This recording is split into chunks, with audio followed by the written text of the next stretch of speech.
PG হসপিটালকে ব্যবহার করে, Woodburn ওয়ার্ডকে ব্যবহার করে যে চেষ্টাটা, মরিয়া চেষ্টা মমতা বন্দ্যোপাধ্যায়, অভিষেক বন্দ্যোপাধ্যায়রা করেছিলেন, সেটা কিন্তু আলটিমেটলি ধরা পড়ার জায়গায় এসে গেছে। জানি না 12ই জুন শেষ পর্যন্ত ইডি রেজাল্ট কী যাবে। আমি আজকে coming to the main topic, যে টপিকটা নিয়ে আজকে আলোচনা হচ্ছিল, আমি দেখছিলাম অনিন্দদা খুব চ্যালেঞ্জছিলেন যে রায়ের পক্ষে না বিপক্ষে, রায়ের পক্ষে না বিপক্ষে।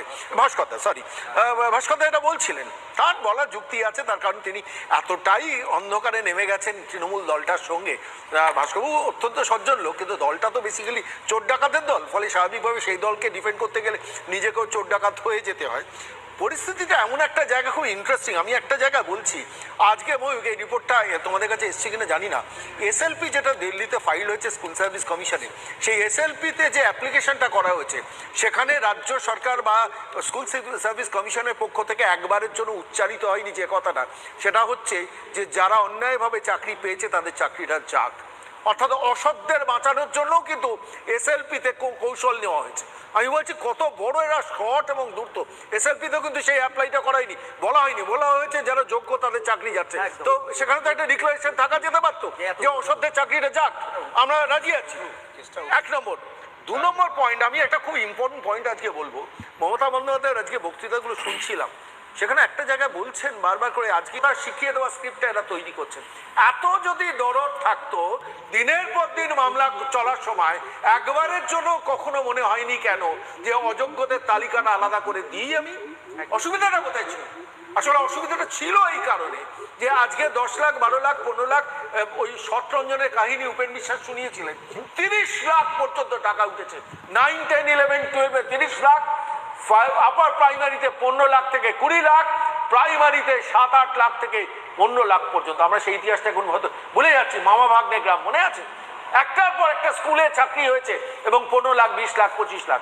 প্রত্যেক সপ্তাহে 2 বার করে এই শতরঞ্জন দক্ষিণ কলকাতায় কোন কোন ঠিকানায় আসতো টাকা জমা। এটা কি সিবিআই বলেছে?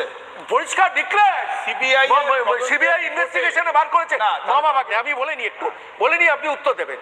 ঘটনা হচ্ছে যে দিনের পর দিন আমি চোর পুষেছি। এই যে তরুণ জ্যোতি সঠিকভাবে বলছিল, সুপার নিউমারারি পোস্ট তৈরি করা, এই পোস্টের পেছনে যে টাকাটা ফিনান্স ডিপার্টমেন্ট পাস করলো, প্রায় 300 কোটি টাকা ফিনান্স ডিপার্টমেন্ট পাস করলো, অ্যাডভোকেট জেনারেল ওকে করলো, রাজ্যের মুখ্যমন্ত্রী কিছু জানতেন না। একটা এজেন্ডা নিয়ে আসা হলো, রাজ্যের মুখ্যমন্ত্রীর ব্যতি রেখে রাজ্যের কোথাও তৃণমূলের একটা ফুলও পড়ে না, একটা পাতাও চড়ে না, একটু জলও নড়ে না, অথচ রাজ্য সরকারের ক্যাবিনেটে একটা এজেন্ডা এলো এত বড়, যেখানে 300 কোটি টাকা ইনভলভমেন্ট, সেখানে রাজ্যের মুখ্যমন্ত্রী জানে না। আজকে রাজ্যের মুখ্যমন্ত্রী বলছিলেন দাঁড়িয়ে দাঁড়িয়ে, কতটা নির্লজ্জ সব একজন বাংলার মুখ্যমন্ত্রী। একটু বলেনি, রাজ্যের মুখ্যমন্ত্রী বলছেন যে আমার সব, আমার আমি জানতাম না যে আমি সব ডিপার্টমেন্টে কোথায় কোথায় কত কি রিক্রুটমেন্ট হয় আমি জানি না। ইয়ার কি মারছেন, রসিকতা করছেন। আজকে বলছেন 10 লক্ষ ছেলে মেয়েকে চাকরি দেবে। আপনি কি রায়ের পক্ষে না বিপক্ষে বলছেন না? 1 লক্ষ ছেলে মেয়েকে কত 2 বছরের চাকরি দেননি? সেই আপনি বোমাতে আহত লোকেদের সিভিক ভলান্টিয়ারগুলোকে কনস্টেবল করেননি। দিনের পর দিন সমস্ত পুরসভা পঞ্চায়েতে কন্ট্রাকচুয়াল কর্মীদের পার্মানেন্ট করেননি। আপনি 5.5 লক্ষ সরকারি, আপনি কি চাইছেন যে এই লোকগুলো দিনের পর দিন 573 জনের চাকরি চলে যাক?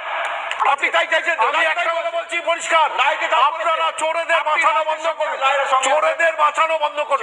কথা দিন, চোরকে চলুন, চোরেদের বাঁচানো, ওই টাকা ফেরত সেটা দিয়ে চলুন। কিন্তু আপনি এই রায়কে মেনে 10 লাখ, 12 লাখ, 15 লাখ, 25 লাখ যে ছেলেমেয়েগুলো লোকের চাকরি চলে যাওয়া থেকে সমর্থন করছে, স্ত্রীর গয়না বিক্রি করে চলে যাওয়া টাকা দিয়েছে আপনাদের নেতাদের, পরে আসছে অযোগ্য ভাইপো টাকা ফেরত দেয়। সেই জন্য আপনি সজ্জন লোক, আমি আমার একটা কথা উত্তর দিন। আপনি সজ্জন লোক, আপনি যদি কারোর কাছ থেকে টাকা নিতেন, যখন প্রমাণিত হতো যে টাকা নিয়েছেন, তখন আপনি টাকা ফেরত দিতেন কি দিতেন না? অভিষেক বন্দ্যোপাধ্যায় দিচ্ছেন না। আমি অভিষেক বন্দ্যোপাধ্যায় টাকা নিয়ে আপনি জানেন কি করে?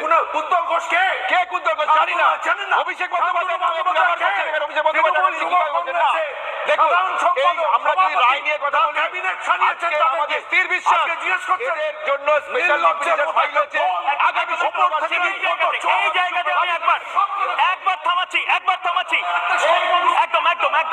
একদম আমি দুজনকেই থামাচ্ছি, কারণ এই জায়গাতে একবার আমি দেখে নেব প্রথমে যে এই যে সন্ময়দা যে কথাটা বললেন, মন্ত্রিসভায় যারা যারা রয়েছেন, মন্ত্রীরা, নেতারা, তারা লাগাতার এখনো কি চেষ্টাটা করে যাচ্ছেন। এবং তারপর ওটা বাংলার মানুষ জবাব চায়, বাংলাতে এই মুহূর্তে ভোট দান করেছেন, কি তার ফল বেরোলো সেইটা দেখবো। প্রথমে দেখে নিই মন্ত্রিসভার নেতারা, মন্ত্রীরা তারা কি বলছেন।